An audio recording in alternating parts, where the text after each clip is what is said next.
Feature city ఈ మధ్య బాగా వినిపిస్తుంది. అవును. దాని తోడు ట్రిపుల్ ఆర్ కూడా అవును. బాగా వినిపించింది. ఏంటి సార్ ట్రిపుల్ ఆర్ ఈ మధ్య కాలంలో కాస్త చర్చ ఆగిపోయింది. ఏంటి అసలు అప్డేట్స్ ఏంటి? ట్రిపుల్ ఆర్ సంబంధించి లేటెస్ట్ అప్డేట్స్ ఏంటి నడుస్తుంది? సార్ ట్రిపుల్ ఆర్ విషయానికి వస్తే north part almost all clear అయిపోయినట్టే. టెండర్లు ఒకటి ఓపెన్ చేయాలి, టెండర్లు ఇచ్చి ఓపెన్ చేయాలి.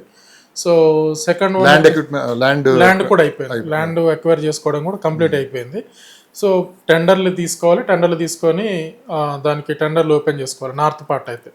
ఇక సౌత్ పార్ట్ విషయానికి వస్తేనే కొంచెం తర్జన భర్జన నడుస్తుంది.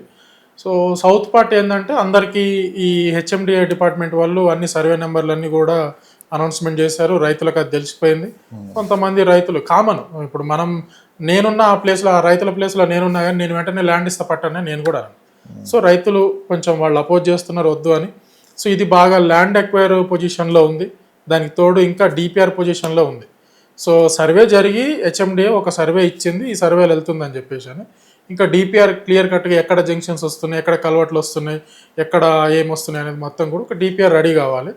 సో మోస్ట్లీ ఇంకొక 6 months టైం పట్టే అవకాశం ఉంది ట్రిపుల్ ఆర్కి సంబంధించి.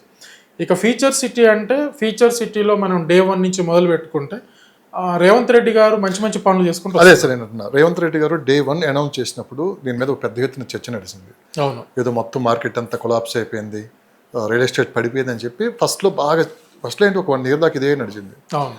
సో ఆ తర్వాత కాస్త ఇప్పుడు మార్పు కనిపిస్తుంది ప్రజల్లో. అవును. ఒక రియాలిటీల దాంట్లోకి వచ్చేస్తున్నారు. మీరు గమనించింది ఏంటి? అప్పుడు అనౌన్స్ చేసిన దానికి ఇప్పుడు జరుగుతున్న పనులు చూస్తుంటే మీకు ఏమనిపిస్తుంది? సో మేజర్గా ఫీచర్ సిటీ రేవంత్ రెడ్డి గారి ప్లాన్ ప్రకారం అయితే దాన్ని అయితే ఫీచర్ సిటీ అని పేరు పెట్టి గాలికి వదిలేయాలి క్లియర్ కట్గా.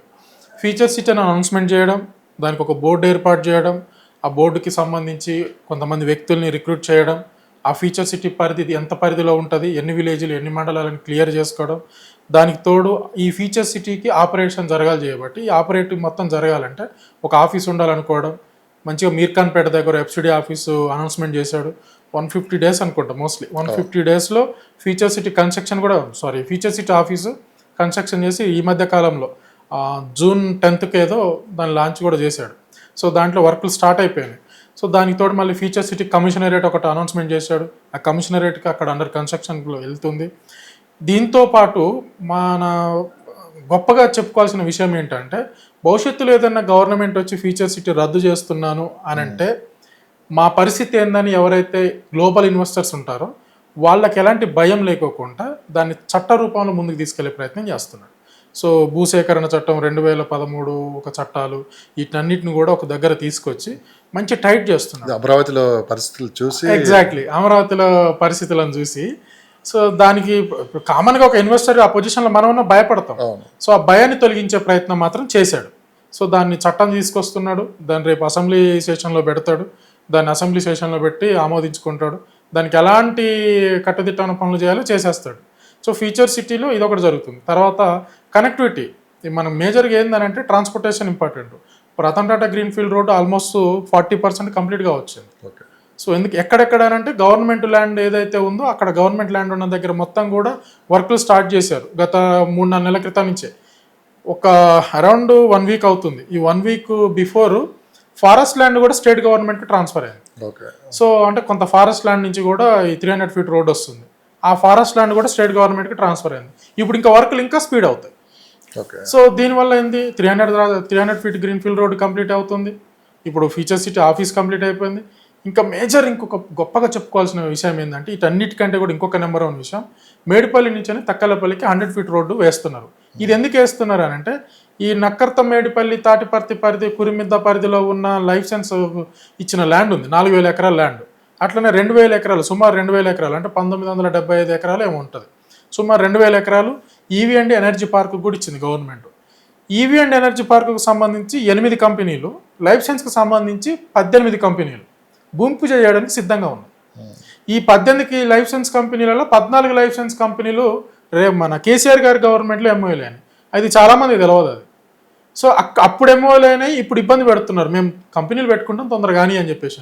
అదే ఇప్పుడు ఆ 1500 ఎకరాల ల్యాండ్ని గ్రౌండ్ క్లియర్ చేస్తున్నారు. ఆ చెట్లు గుట్టలు ఏమైనా ఉంటే అదంతా మొత్తం డోజర్ చేస్తున్నారు, ల్యాండ్ క్లియర్ చేస్తున్నారు. మనం ఈ మధ్య కాలంలో కూడా కొంత మీడియాలో న్యూస్ పేపర్లలో చూస్తున్నాం.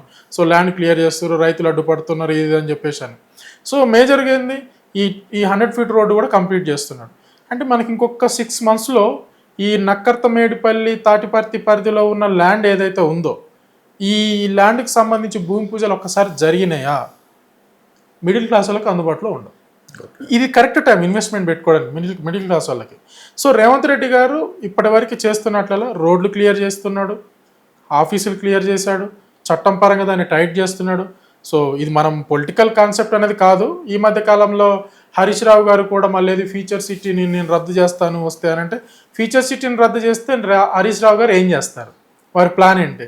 ఏముండదు వాళ్ళ ప్లాన్. మళ్ళీ ఫార్మాసిటీ అంటారు. ఏ రైతుని కొట్టుకుంటుంది మూతి పనులు ఉడిపోవడానికి. ఇప్పుడు మీరు ఫార్మాసిటీ అంటే ఫీచర్ సిటీ అంటే ఎగ్జాక్ట్లీ అమరావతిలో కూడా ఇదే జరిగింది. కామన్ అంతే. అమరావతిని చంద్రబాబు నాయుడు గారు అనౌన్స్ చేశారు. అవును, ఫస్ట్ 3 రాజధానులు అన్నారు. ఆ తర్వాత ఏంటి ఇప్పుడు మావిగాని అంటున్నారు. మచిలీపట్నం, విజయవాడ, గుంటూరు. అమరావతి అయితే ఏమి ఎవరైతే ఇదేంటి అని ఆయన అంటున్నారు. పునాదులు వేసినప్పుడు ఫస్ట్ ఒక ప్రజల్లోకి బలంగా వెళ్ళింది ఏంటి, అమరావతి అనేది వెళ్ళిపోయింది. అది అలా ఉంచితే తప్పేంటి అని వీళ్ళు అలానే ఇక్కడ కూడా సేమ్ ఫీచర్ సిటీ విషయంలో రేపు ఇదే జరుగుతుందేమో అని ఒక డౌట్. అంటే రేపు బీఆర్ఎస్ గవర్నమెంట్ వస్తే హరీష్ రావు గారి స్టేట్మెంట్ ఏంటంటే మేము ఫీచర్ సిటీ రద్దు చేస్తాము. బీఆర్ఎస్ హరీష్ రావు గారు అంటే ఫ్రెండ్లీగా ఒక నా చిన్న క్వశ్చన్ ఏంటంటే హరీష్ రావు గారు మీరు ఫీచర్ సిటీ రద్దు చేస్తారు, రద్దు చేస్తే మీరేం చేస్తారు? పాలసీ ఇస్తే జనాలకు మీ మీద ఒపీనియన్ మారిపోతుంది, మీ మీద ఇంట్రెస్ట్ పెరిగిపోతుంది.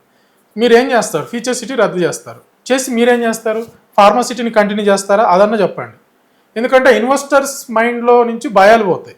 సో ఆ ఇన్వెస్టర్ మీకు ఓట్ వేయాల్సిందే. నా కాంటాక్ట్ నెంబర్ 9390487807. ఇంకొక మేజర్ విషయం ఏంటంటే అగ్రికల్చర్ ల్యాండ్స్ చూడట్లేదు మనం. అగ్రికల్చర్ ల్యాండ్స్ కోసం ఎవరు కాల్ చేయొద్దు. మనకి క్లియర్ కట్గా నేను అప్రూవ్డ్ ప్రాజెక్ట్స్ ఉంటేనే నేను మీకు రిఫర్ చేస్తాను, ఆ ప్రాజెక్ట్లోనే ఇన్వెస్ట్ చేస్తాను. ఎవరైనా కాంటాక్ట్ అవ్వాలనుకుంటే ఈ వీటి కోసం మాత్రమే కాల్ చేయండి. అగ్రికల్చర్ ల్యాండ్స్ కోసం కాల్ చేయొద్దు, నా టైం వేస్ట్ చేయొద్దు. Thank you so much.